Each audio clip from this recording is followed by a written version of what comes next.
Yo, here we go. We in here now. It's Barnaby Wellington here. Barneswell for short. And we back. Another episode of the virtual. You know, been a long time coming, but that's all right though. Like I said, long time coming, but that's all right though. Uh-oh, too early. Just making sure the video ready. But as y'all can see at the title, on the ticker at the bottom, we got the topic of the day. It's voting season.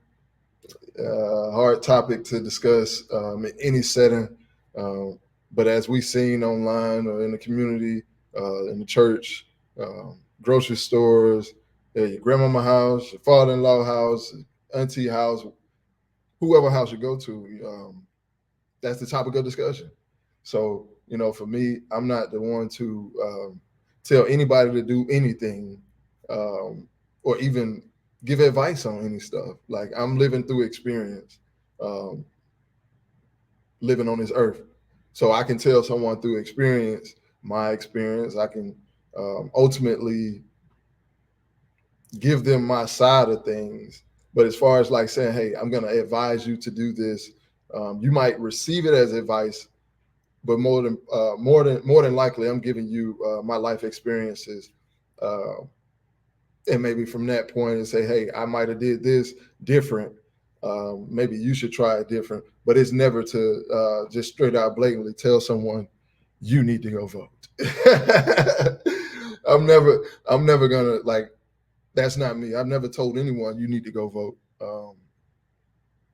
You need to vote. Presidential. Let's make that federal, national, presidential races. I have not screamed you need to go vote. When it comes down to the local elections, definitely, 100%. In which, in my understanding, through my experience, um, that's what dictates that presidential election is the local elections. You know, I live in Georgia. We've done a good job. We've done it. We've done a progressively good job to have representation in the office, to where when it comes down to it looking like the environment or the geographics or the demographics, I think we've done a good job with that, regardless of policy, um, or even like, hey, all eggs in one basket to support a certain group or demographic.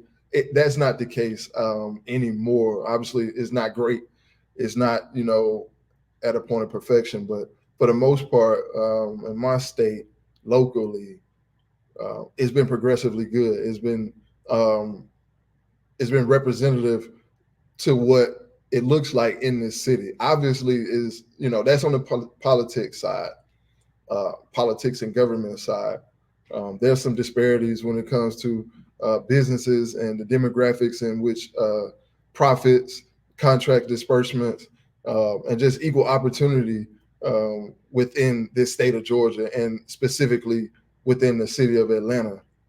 But that's not what we're talking about. Obviously, that has to do involve all that has to do has involvement with money, politics, government, all that's with money, and businesses being able to profit at a more equitable rate or a more equitable pace than other counterparts that are grandfathered in or traditionally chosen for these contracts. But it's about politics. It's about the presidential election that's coming up.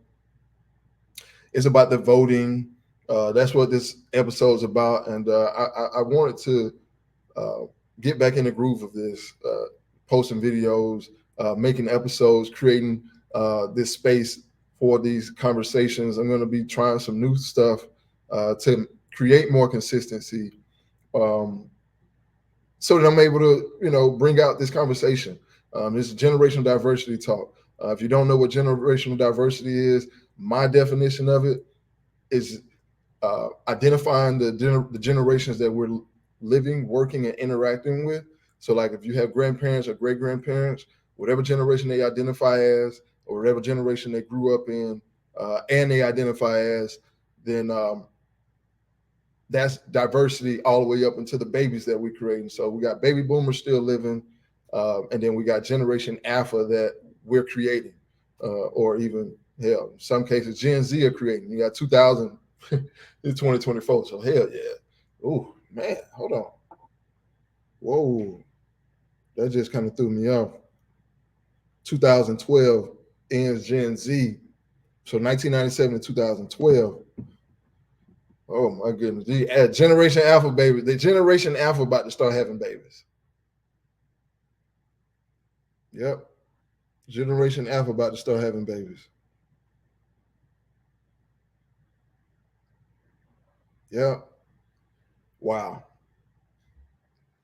Yeah, so that's the generational diversity. Like I'm considered millennial within that age room, the age gap.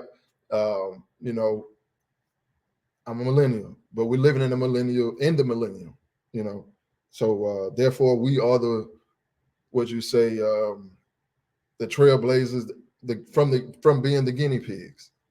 You know, we've had to choose what pill you're gonna go, red pill or blue pill. From having these testings done by, hey, let's give them this electronics and see what happens from it. Let's give them these applications. Let's see what happens from it. Let's take away some stuff because if we have a generation full of this, then we won't be able to advance or profit as much as possible. And I'm not going to jump into that immediately with the whole MySpace coding that we were doing, whether if it was copy and paste code, the same shit we do at work. Same shit we do at work. We go find the open source code and we suit it to our liking, or we find the learning for it in which they give us some sample code and we're able to review it and depict what we need from it and create what we need to develop. They took that away from my whole millennial generation and we were using it socially. I'm not going to say that everybody understood it, but being in the tech space, hell, I said it in my interview to get into a boot camp. They said, "What's your experience?" I said, "Well, to be honest, I really don't have much experience from being a troubleshooting tech at my home. Being a middle child, growing up in the '90s, we had all these devices. I was the one that was matching the color coded wires to the color coded inputs that we were, having on these devices. Whether if it was a radio surround system, big screen TV with a boom box and a Nintendo 64 and a Sega Dreamcast, and had to line some wires to get to the speakers, troubleshooting the PIP, the player, the picture in picture, so we can get multiple games up. I was doing it as a kid. So you want to ask about technology experience, hardware, yeah, I had that. And then as far as software, the most I had was MySpace. That's the most experience that I had when it came to me expressing that I want to get into this coding boot camp. And they was like, well, yeah, that's all you need. I'm like, huh? I ain't did that since I was 12. You know what I mean? 13, 14. That's all you need. And they said, I promise you, when you realize that and you look at, hold on, I want to do this and I've done it before, but it was for a social media platform. Why in the hell were we all doing this? And why in the hell did they take it away from us? Now, that's not what this conversation is about. I ain't going to get too much into that, but you're trying to say. But for the most part, back to the voting and the election portion. So, like I said, I'm not going to tell nobody to go vote, not for the presidential race. And that's just what it is. I'm not telling anybody to go vote. I'm not trying to tell you what to do. Through my experience, I am not going to tell you to go vote. I've seen time and time again where either the people that want that, the majority of people that wants the candidate to win, they vote for them, they have the amount of votes and they win. And I also seen in my lifetime where the majority of people that want the person to win and they had a majority of votes, that person lose.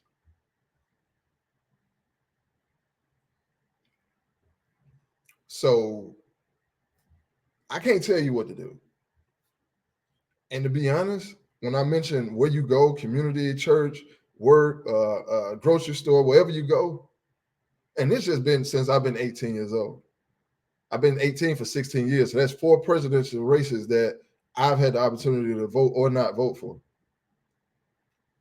But everywhere you go, depending on what place you go to, they'll ask you about, are you going to vote? They'll say, what you think about the presidential race? What type of question is that? Huh? Is that for me, the way I digest it, the way that I receive that question is you telling me who you vote, who you going to vote for. And if I don't like the person you're going to vote for, I'm going to tell you why not to vote for them. And if I like the person you are going to vote for, I'm going to tell you why we both shouldn't vote for that other person.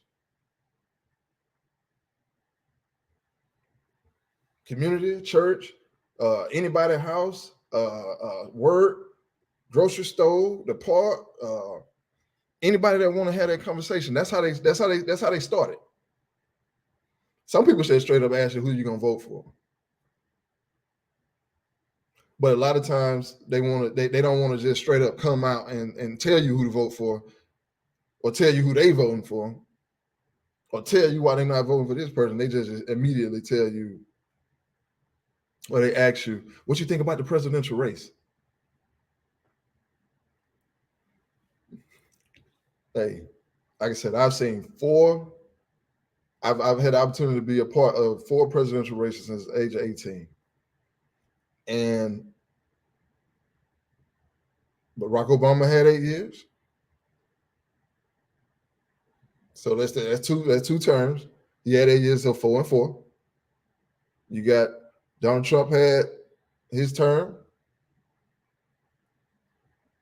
And then you got Joe Biden concluding his term. That's 4 races. Then you got 4 races before that, like when I couldn't vote.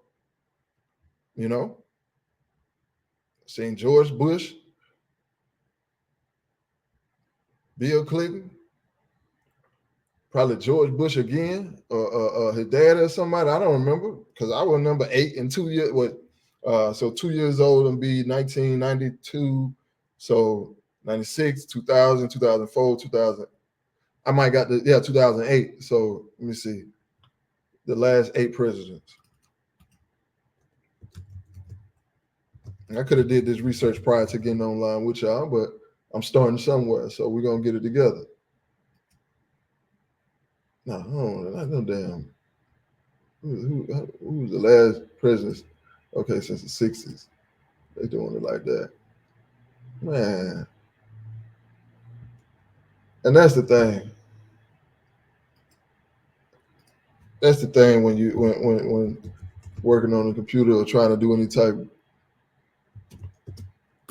learning or research, you gotta be specific. And I thought I was pretty specific. I thought I was. I ain't trying to go to whitehouse.gov at all. They need to turn it to a ascending order. All right, so here we go. Yeah, I was right. Yeah, so wow, right? Okay, so I had George Bush daddy from 90 to 92, and Dan Quayle was his vice president. 1992 and 1996, you had Bill Clinton and Al Gore. Then from Dick Cheney, that's crazy. I remember this time, like, because going through school. Then you got George Bush Jr. from 2000. Okay, he had 2 terms. All my whole middle school to high school. Then Barack came in, and then Donald, and then Joe. So historically, though, within my lifetime, some would say I mean, I benefited a lot from these presidents. I mean, hell, only my parents know as I was a toddler, but as I'm an adult now, um, not really here trying to say anything negative, but for the most part, I don't think there's been any impact on me and mine's. You know, obviously, uh, you hear about the negative, the implications that each candidate presently, like now in 2024, like each implications that okay, this might happen if you choose this one, this might happen if you choose this one, this might happen. And I think that's every year. Like they obviously every presidential race election year, they end up coming with those campaigns of don't do this, don't vote for this person because they're a bad person. If they're going to get in the office, they're going to set these laws in place and all of this. And I mean, for the most part, none of that's really happened. I mean, to the detriment of my freedom and my family's freedom and my constituents and my peers and the environment that I live in. I'm not saying like, high on the pole, like, what they say, the rich get richer and the poor get poorer, like those poles, like right there, and the people in between. I think obviously there's a focus in the people in between right now, but like, I think it's a bunch of excuses. Honestly, I think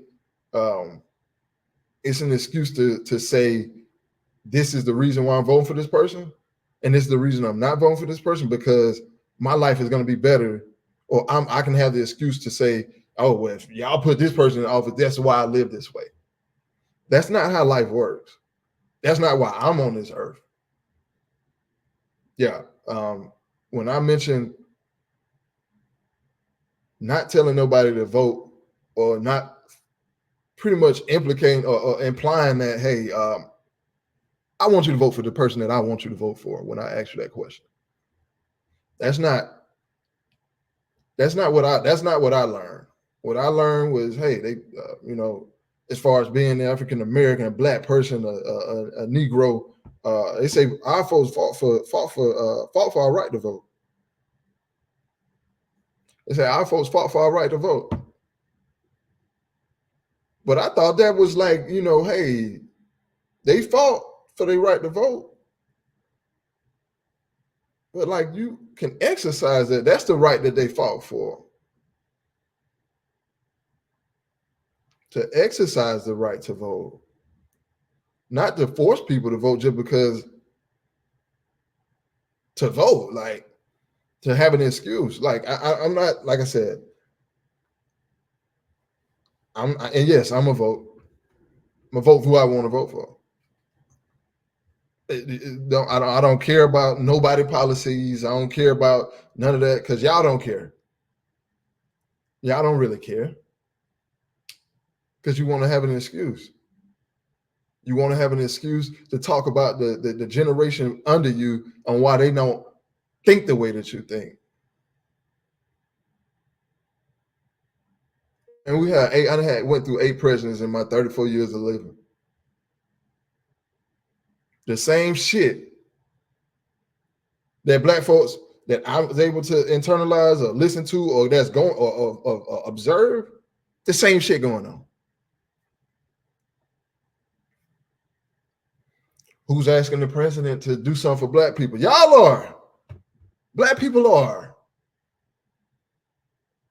You asking black people to vote, and then you want to tell them people they fought for your right to vote. Them people fought for y'all to advance this race, and y'all dropped the ball after that. Y'all relying on government assistance.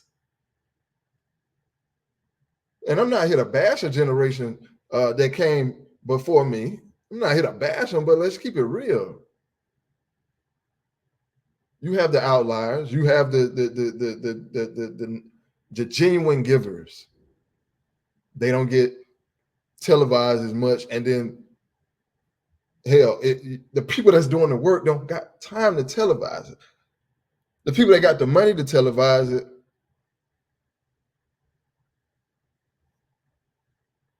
do they really got the money to like? What are they doing this for? I'm not saying things don't get better with time or consistency. Yeah, you want to get quality products and get quality equipment and be valuable and have valuable things. I'm not saying that, but like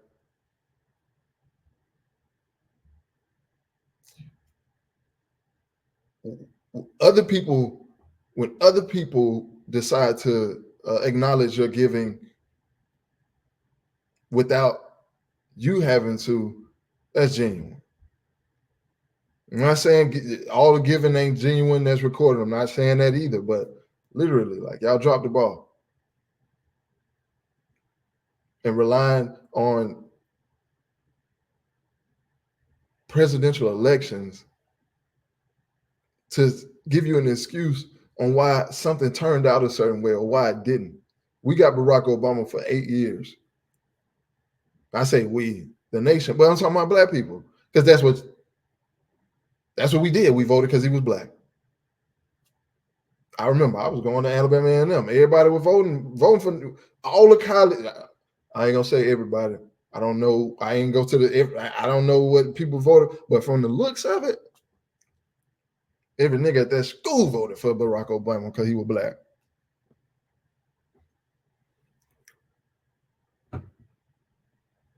And that was, I mean, not to say like, hey, it's wrong. That's how we want a group think.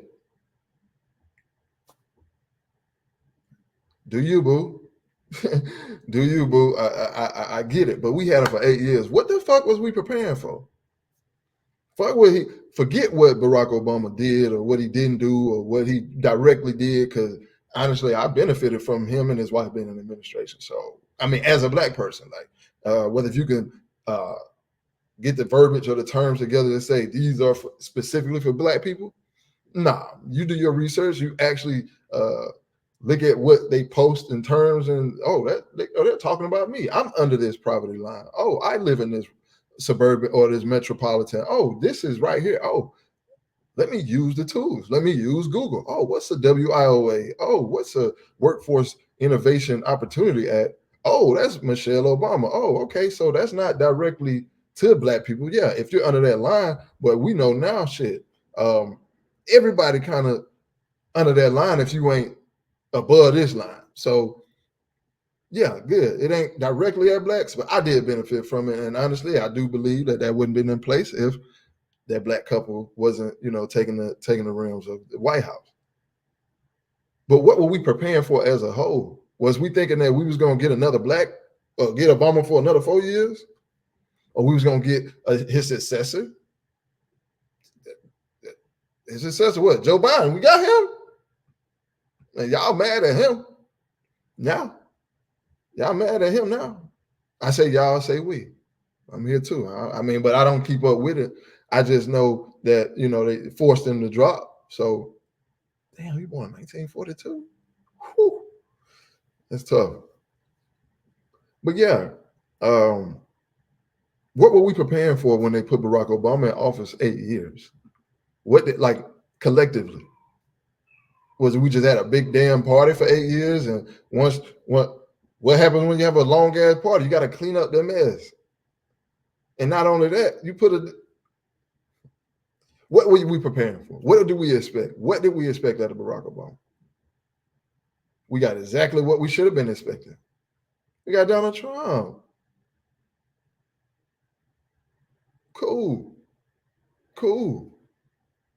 But they got Barack Obama light skinned. I mean, it's a darker Jimmy Carter darker than Barack Obama on Wikipedia.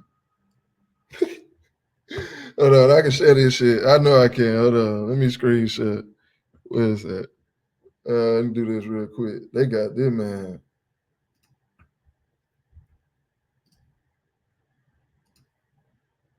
Where is that? Wikipedia. There you go. That's what I want to share. Throw him up. Dog. Richard Nixon. Let's check out Barack Obama. Look at Barack Obama. Obviously, y'all call him Orange Man. That's funny as hell. So Barack Obama, he in between, like, you know what I mean? And then you got Jimmy Carter. Look at Jimmy Carter tent. Ooh. That crazy. I didn't even know that was Dwight Eisenhower. That boy, that forehead looked like a Dwight. And that's wild. They could have put Barack in black and white to make him darker than that, but that's wild. And then look at this. They got the red and blue. They just dividing it up, huh? It's funny to me. It's funny to me. But this even more funny. Got him light skinned like that.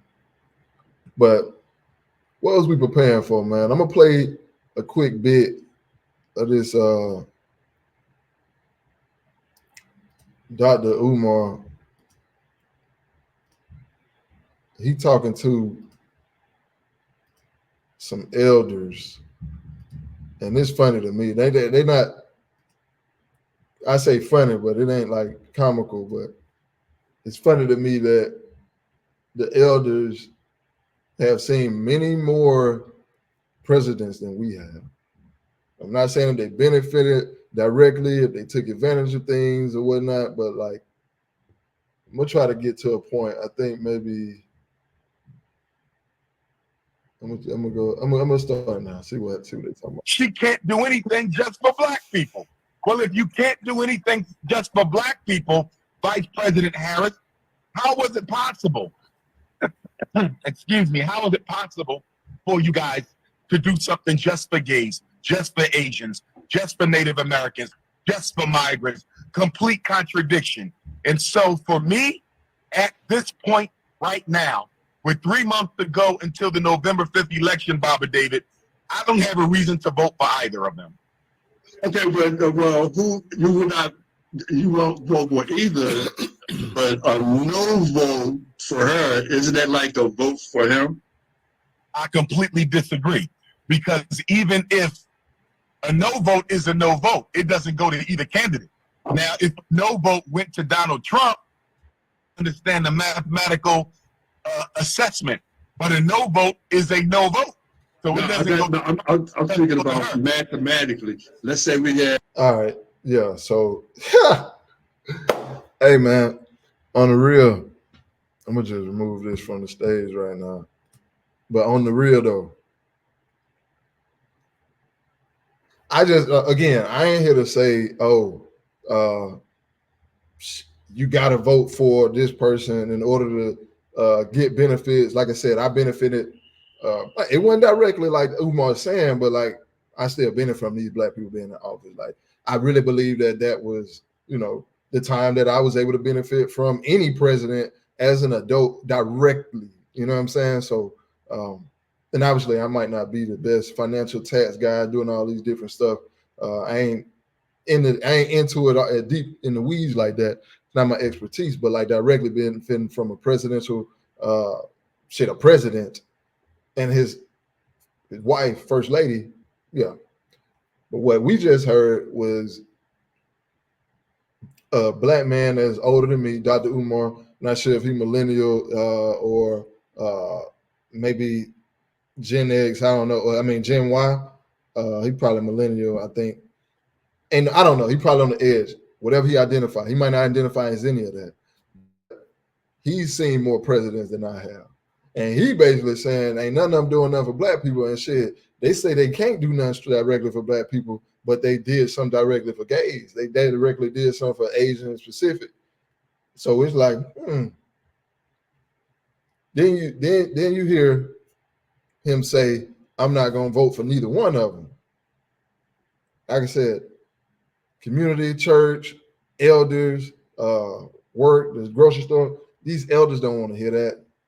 The generation above us, they don't want to hear that. They interpret it as you don't want to.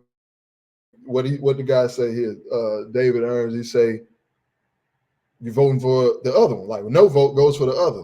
And I know what he's about to say, and I think I'm gonna play it. What he's about to say is basically, hey, the one vote that you don't vote for, who I'm telling you to vote for, I'm telling you to vote for Kamala. If you don't vote for Kamala, you're literally stopping her numbers from advancing up. So yeah, it might not give him a vote up, but the more people that goes out to vote for Kamala and the more people that goes to vote out for Donald Trump, it advances the numbers if you do not vote for either. So like the more, like I understand what he's about to say, but that isn't a vote for Donald Trump. It isn't.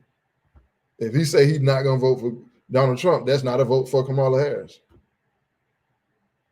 That's what they want him to do. They want us to do what they tell us to do. That's what I interpret as who you're going to vote for about the presidential race. They basically saying vote for Kamala Harris or vote for Donald Trump. And say if you, I like to reverse the questions on them. I don't even, because I don't like talking about it. Because I've been to y'all about it, you know, I don't like talking about it. But when a generation before me come, Generation X, a baby boomer, Generation Y, elders, the elder come to me and ask me who you gonna vote for, what you think about the presidential race, I immediately reverse the question and ask, who you want me to vote for? Who you want me to vote for? And then they get back, they push back, like, no, I'm not telling you who to vote for. I'm just asking. I say, no, I'm gonna vote for whoever you want me to vote for. I'm not having a conversation. I don't know why, like, what you want me to do? They don't know how to answer the question. They start talking about, well, Donald Trump did, and Kamala Harris did, and then who you want me to vote for? I'm not about to go back and forth talking to you about some people that really not doing anything that's going to impact my day-to-day or my children or my family. It's not. It hasn't. You could tell me all this fear-mongering or negativity or try to smear campaign or that's what competition is. Like, especially what we've seen through presidential races, they do this every year, as election year. Like I say, local elections, talk to me about it. Let's talk about it. Give me some information that I didn't know. I want to know, because that's going to impact my school system. That's going to impact the traffic. That's going to impact the police. That's going to impact the fire department. It's going to impact all my my localities of my community. It's going to impact that. You can tell me federal aid isn't needed or okay, yeah, no problem. I mean, you can tell me federal aid is needed. Okay, cool. But we're the ones that are in control of the local and state government. I'm not getting into all this presidential race and trying to explain to the elders that that's not going to change right now. I'm not a part of that. I'm not a part of that conversation. The people that are, let them do that. Because if we actually wanted a change, we would unify and make a change. And not excuses. And that's what's been happening. The people I talk to, the mentors or the elders that get it, they still vote. Yeah, they respect the tradition of their elders or their ancestors that fought for the right to do, to do this.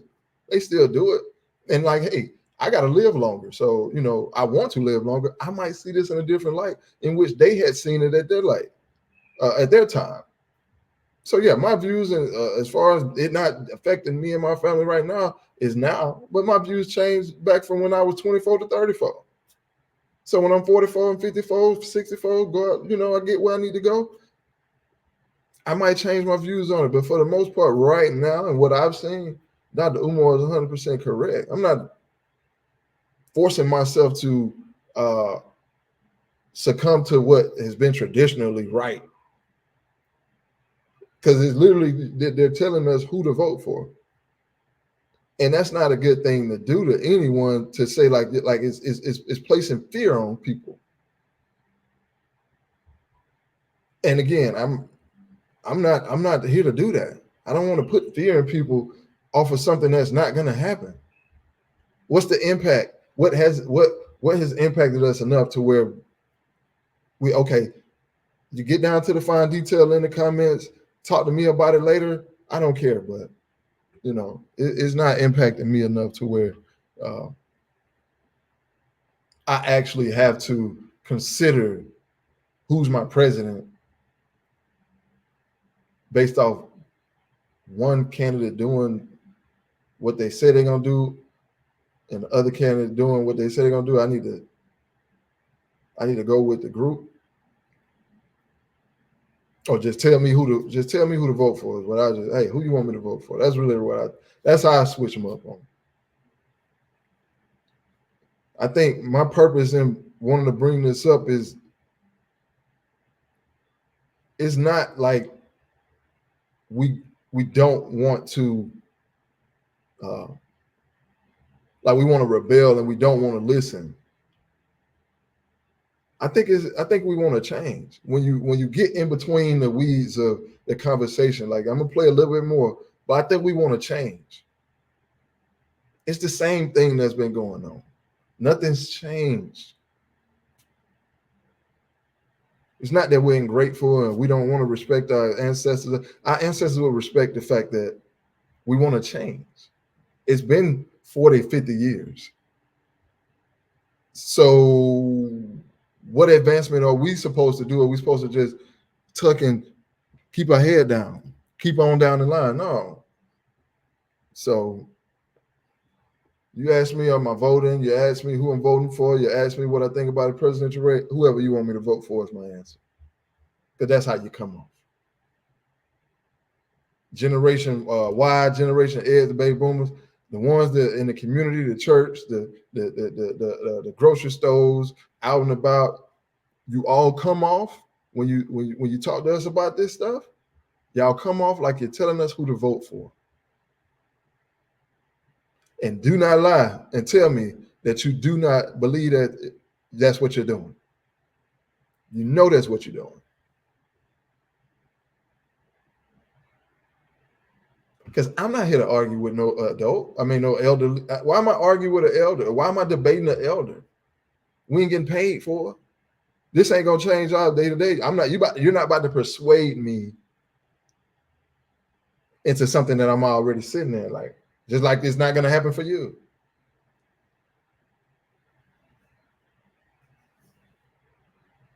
But we play a little bit more real quick.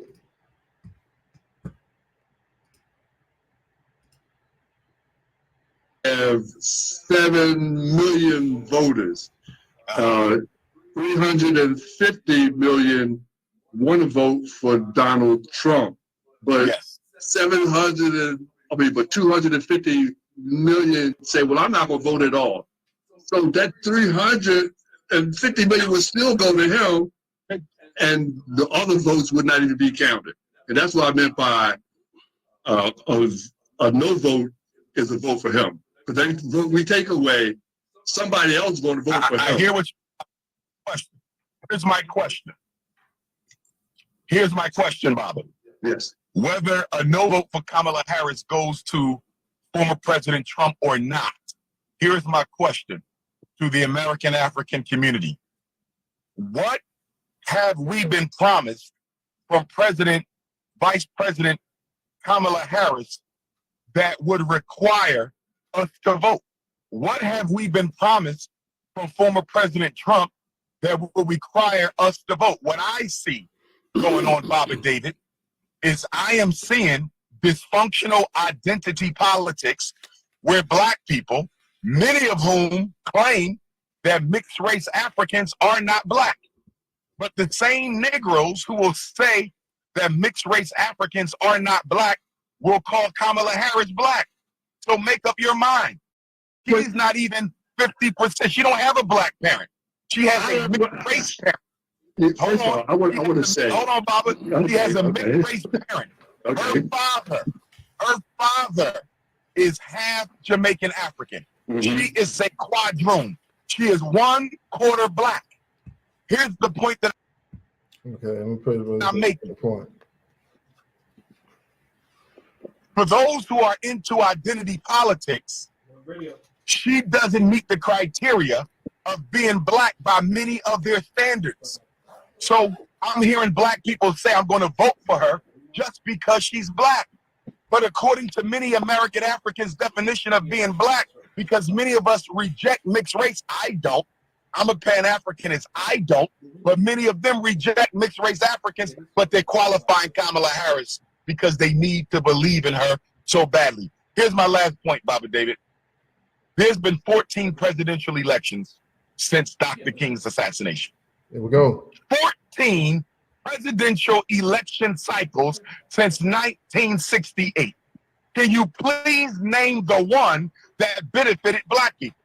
And if we cannot name the election cycle out of the past 14 presidential elections since Dr. King's assassination, if we can't name the presidential administration that changed something systemically for the American African people, why then are we emotionally rallying our people up to be exploited once again? Hey, we didn't lose you, did we? No, he's Yo, that's all I'm saying. That is all I'm saying. And I think that's all he's saying. We need change. It's not like we don't want to participate. I think the participation is like almost at a like what they call it, taxation without representation. Yeah, that makes sense, but like what's really has changed within these 14 elections since Martin Luther King died? You know, what's really changed? You don't have to continue on with the same thing just because my parents did it and their parents did it, or his father did it and his father did it, his father's father did it. No, man. That's not the day we living in, man. We're ever changing, ever evolving. Every day, technology is moving at a rate that we can't even be compliant with. We can't even create policies for the technology fast enough. There's no regulation around the technology that was just made yesterday, but it's implemented. Elon Musk just threw a damn missile in the sky. He did what he did and brought it and caught the missile.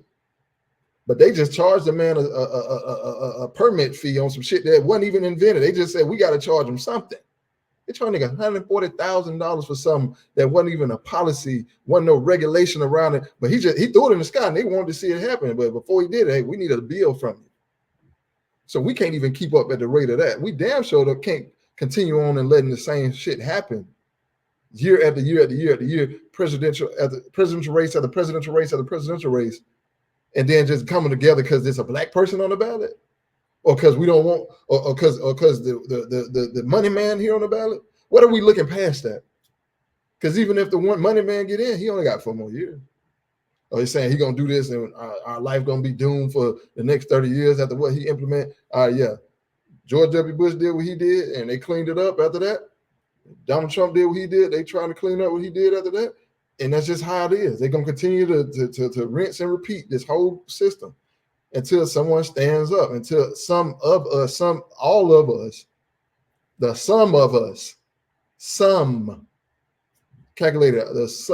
come together and stand up. But, you know, my whole message is to say, hey, I'm not going to force you to vote for anyone, and don't be forced to vote for anyone. Be forced to do for yourself and for your community. Be forced to do that. Like I said, it's not that easy. It's not that easy to just put your trust into a president and say, hey, whatever happens, I'm gonna have an excuse. That you can't live that easy life. That's an easy solve. You give an excuse. I'm not saying that you're not going to work, you're not paying your bill, but you're using an excuse because, hey, this president here, then my life is a certain level or a certain way because this is who the majority chose. It's an easy, simple excuse living life.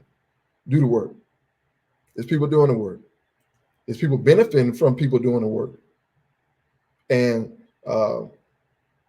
that goes to the elders, but even like the generation Z and the generation Alpha, these kids, they're going to repeat what we do. We can't repeat what our people did, our parents and grandparents did. You get what I'm saying? I love Generation Z. They ask them questions. They ask them questions like, no, hold on. What time you say we supposed to, how many, can we do this? I mean, they'll get down to the finest detail of the shit. And we got, and being a manager of them people or being a leader of them people, you got to answer them questions. Better be ready to answer them questions. Talking to Gen Z, your ass better be open. assertive. You better be open and assertive. But being open is going to get them to hone in on what you're saying. And that's why I'm talking now. Y'all can lean on me, bro. I ain't trying to insist, and I'm not here to tell you what to do. I'm gonna give you my experience. My experience. Hey, vote or don't vote. Vote orange or vote later. Who cares? I don't necessarily care. Do in your local community for your local community, churches, grocery stores, your traffic, the sewage, the trash. Pick up some trash. Pick up trash off the ground. Whenever you see trash, don't walk over. I don't care if it's dirty on the grass. You walk past that every day. You don't treat that like your home, and you telling me who to vote for? Or you telling me who you ain't gonna vote for? And no. Generation Z, Generation Alpha, pick up the trash. Any trash you see, pick it up. Say, this is my earth. This is my turf. This is my land. This is my home.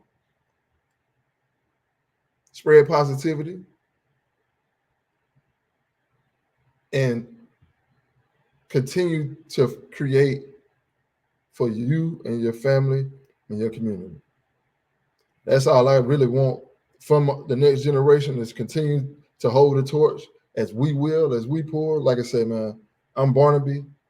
Be well for short. Barneswell for short. Be well for even shorter. And all I can tell you is, hey, be well.